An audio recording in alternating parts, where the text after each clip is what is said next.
Kung merong tinatawag na hoodlums in robes, meron din tayo ngayong mga hoodlums in suits. Oh my God.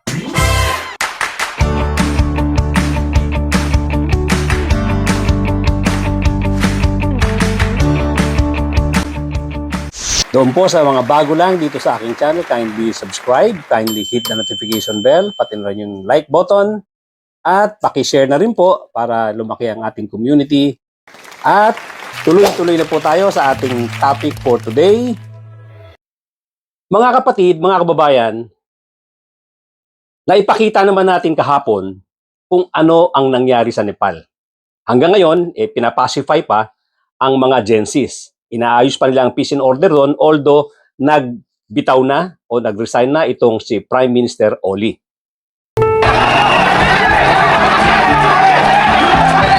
Yan po ang power ng Gen Zs na kung talagang hindi nyo bibigyan ng atensyon yung kanilang mga reklamo, hindi mo binibigyan ng importansya ang kanilang sinasabi, may posibilidad na ito ay magalit, mag-alsa at pumunta sa kalsada at ilagay sa kanilang mga kamay ang batas. Dito sa atin, sana ay hindi mangyari yan. Pero sa nakikita natin ngayon, meron nga tayo mga hoodlums in suits. Meron mga hoodlums in barong na nasasangkot sa mga usaping pagnanakaw. Itong pagnanakaw na iniimbestigahan ngayon, ang pagnanakaw na nalalaman ngayon ng ating gobyerno at nalalaman ng mga kabataan, nalalaman ng sambayan ng Pilipino, ay parang tip of the iceberg lang.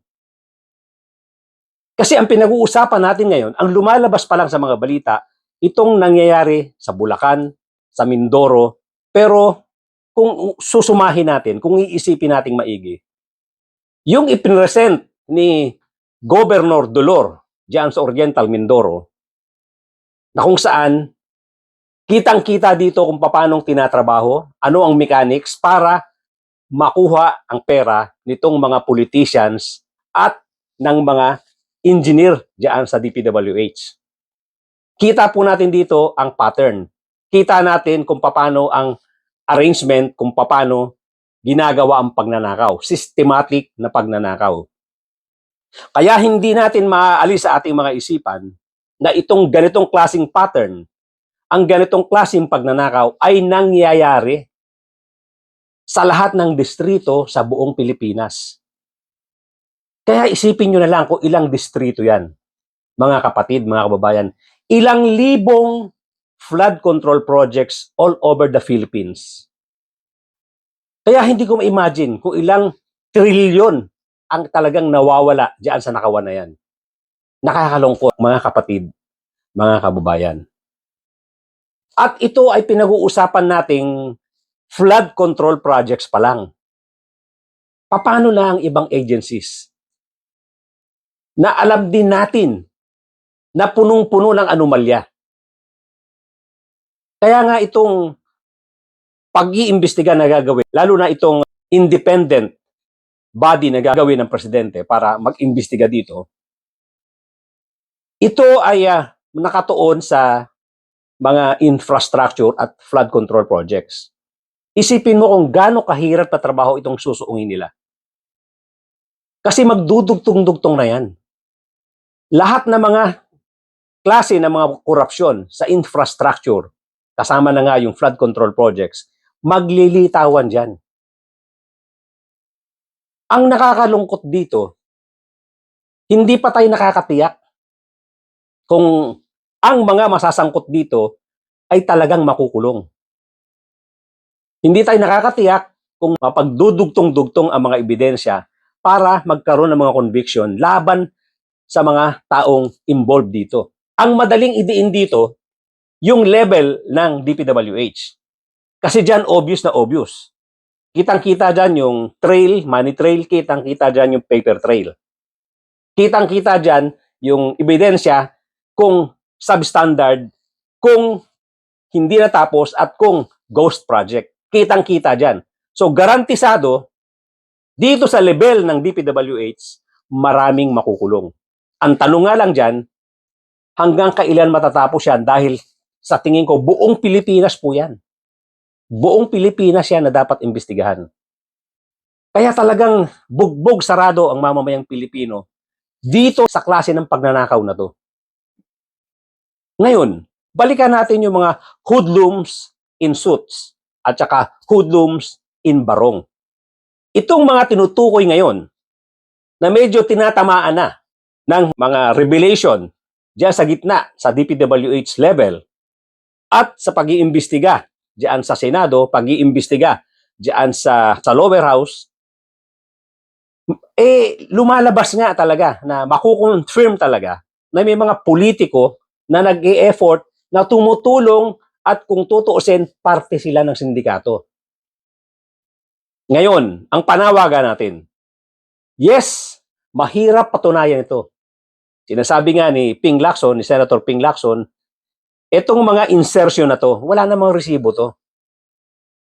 Puwera na lang nga, kung yung mga na-involved dito na tao ay magte-testify at sasabihin talaga nila kung sino-sinong mga hoodlums in suits, hoodlum in barong, ang mga involved dito sa insertions na to.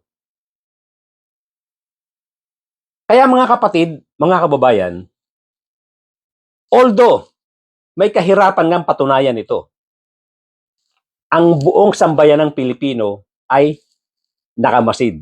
At ang most likely, ang sambayan ng Pilipino ay meron ng hatol. Yan po ay yung tinatawag natin Court of Public Opinion. May hatol na ang mamamayang Pilipino dito sa mga politicians na nagmamalinis. Meron diyang isang politician, hindi lang isa, na ilang beses nang nagpuputak sa Senado na idinidepensa ang kanilang mga sarili. Wala pang pinagbibintangan, hindi pa lumalabas ang mga pangalan nila, dinidepensahan ang kanilang mga sarili tungkol nga dito sa anomalya na to. Kaya ang public opinion, idinidiin na itong mga senador na to. Ang isa rito, tahimik lang, pero lumalabas, meron din siya involvement. According sa testimony nitong si Bryce Hernandez. Ngayon, yes, sasabihin ko ulit, mahirap patunayan ito dahil walang paper trail. Depende na lang later on sa mga lalabas pang dokumento, sa mga iba pang mga testimonies, magkakaroon tayo ng pagtatali-tali tungkol sa mga taong ito. Pero, ang mabigat nga dito ay yung Court of Public Opinion. Katulad nga na nangyari sa Nepal, na kung saan hindi na nakayanan ng mga Gen Zs.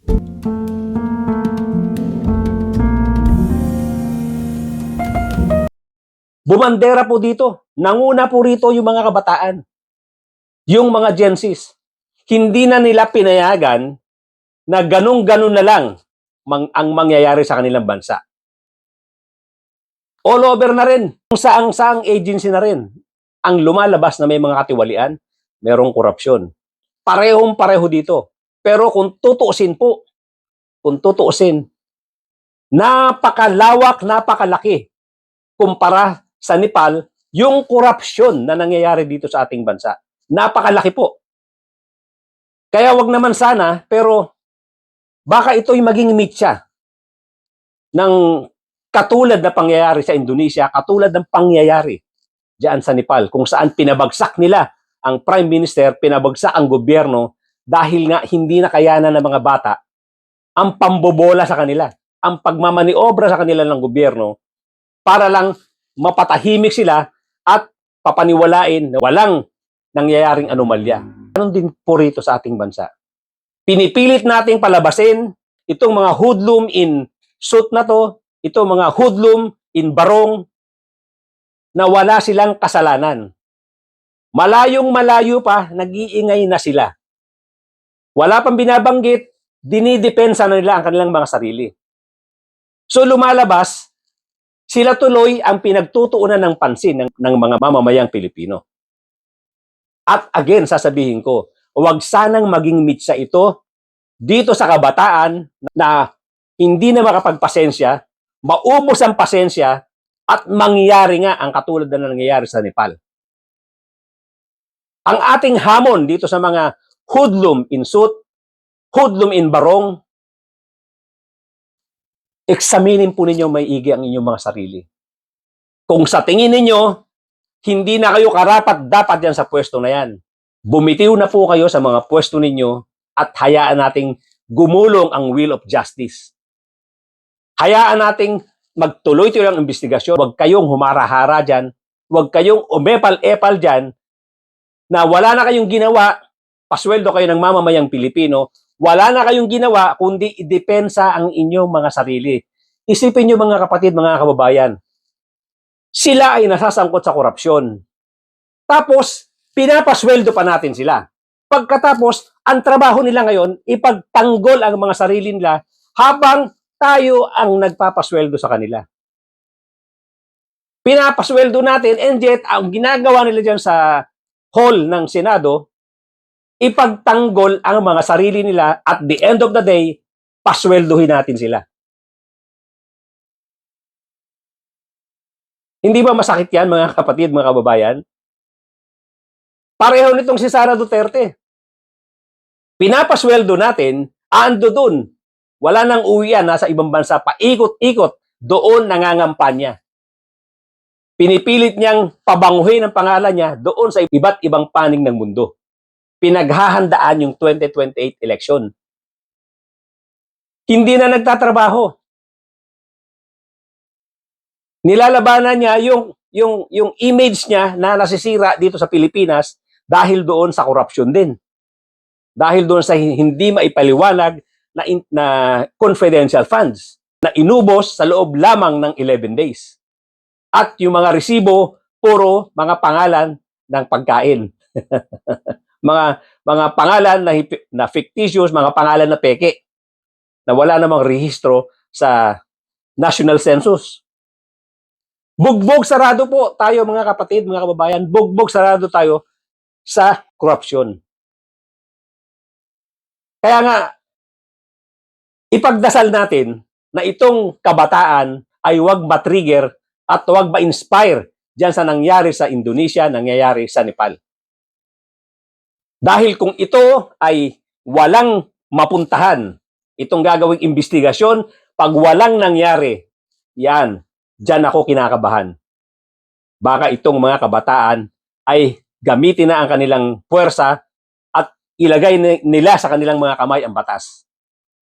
Kaya nga ang hamon ko sa mga politicians, sa mga public servants na pinapasahod ng mamamayang Pilipino na nasasangkot ang mga pangalan dito sa korupsyon, magbitiw na po kayo sa mga pwesto ninyo, hayaan nyo yung will of justice ay umandar, hayaan nyo maimbestigahan kayo ng maayos. Yan ang hamon ko sa inyo. Huwag nating antayin na pumutok ang galit ng mga mamamayang Pilipino, lalong-lalo na ang kabataan. Dahil sa pambobola ninyo, nakakapikon po ang inyong pinaggagawa dyan sa Senado na depensa kayo ng depensa na inyong mga sarili. Nakakapikon po yan. Dahil nga, sinasabi ko sa inyo, hindi mga tanga ang mga Pilipino. Hindi ganyang kabobo ang mga Pilipinong nanonood sa inyo. Sabi nga, kung may usok, may apoy. So ngayon, umuusok ang mga pangalan nyo, may pinanggagalingang apoy yan. Kaya wag nyo na ipagpilitan, pagandahin ang image ninyo dahil sa mata ng mga mamamayang Pilipino, ang babantot na ninyo. Kaya kung meron pang katiting na malasakit, katiting na kahihiyan, katiting na delikadesa sa inyong mga dugo, sa inyong mga ugat, magbitaw na po kayo sa inyong mga pwesto. At hayaan nyong maimbestigahan kayo ng maayos. Dahil sa mata ng publiko, sa mata ng mamamayang Pilipino, mga guilty na kayo. Ang ipinaglalaban lang ninyo, yung paper trail, yung ebidensya, mga testimony na hindi ganun kadaling patunayan sa korte. Pero sa court of public opinion, mga guilty na kayo. Mahiya kayo dahil ang paniniwala ng mamamayang Pilipino, talagang may mga kasalanan kayo. Ang usok na nakikita namin ngayon, nalalanghap namin ngayon, may pinanggagalingang apoy yan. Huwag nyo nang antayin pumutok sa galit ang mga mamamayang Pilipino, lalong-lalo na ang kabataan. Hanggang dyan na lang po mga kapatid, mga kababayan. Thank you so much for joining me today. At again, uulitin ko, ang dami pong nakakapanood ng ating vlog, ang ating video, pero hindi po lahat nag-subscribe. So, malaking tulong po yan kung mag-subscribe kayo. Please subscribe. Mas mga bago lang dito sa aking channel. At paki-press na rin po yung like button, yung notification bell, at mag-comment po tayo. Nang sa ganon, lumawak itong ating munting channel, makarating diyan sa mga taong dapat nakakarinig nito, at malaman nitong mga taong nai-involve sa korupsyon, yung mga public servants na supposed to be mag-serve sa ating mga mamayang Pilipino pero nai-involve sa korupsyon, marinig nila ito at sana magbitaw na sila at sana ma-pressure sila through our prodding, through our program na nagsasabing ang public opinion ay nagsasabing mga guilty kayo. Again, thank you so much ladies and gentlemen. At mga kapatid, mga kababayan, magkita-kita po tayong muli.